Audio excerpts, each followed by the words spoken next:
Blazali, salamu alaikum. Walaikum salaam bwana. Walaikum salaam. Sawa. Pole kwa msiba. Asante sana. Huu ni msiba ambao umemgusa kila mtu. Ni msiba wa wote. Ni msiba wa wanamichezo wote. Pengine utupitishe, ulimfahamu vipi Kajuna, na je, pengine vitu gani ambavyo unavikumbuka ulishawahi kushirikiana naye au vingine uliviona, ulivisikia kutoka kwake marehemu? Kajuna mimi tangia nacheza mpira, sio baada ya kustaafu labda kuwa kwenye nani, lakini tangia nacheza mpira.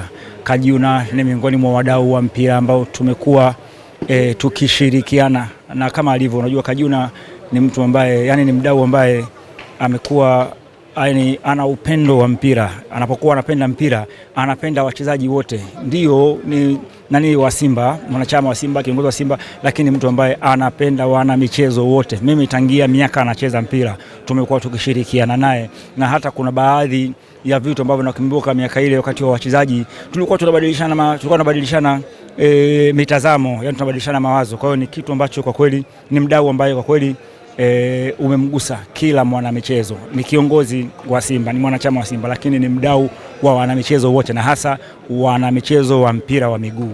Pengine ndio maana wanamichezo wa itikadi mbalimbali leo wamejitokeza kumsindikiza kwenye safari yake ya mwisho.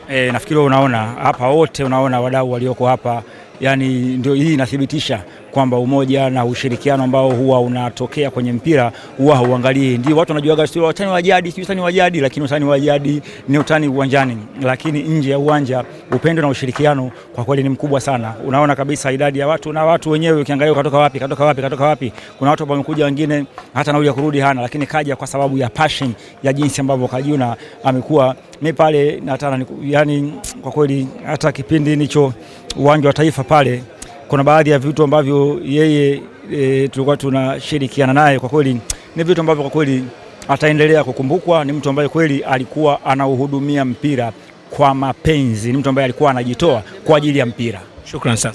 Asante sana.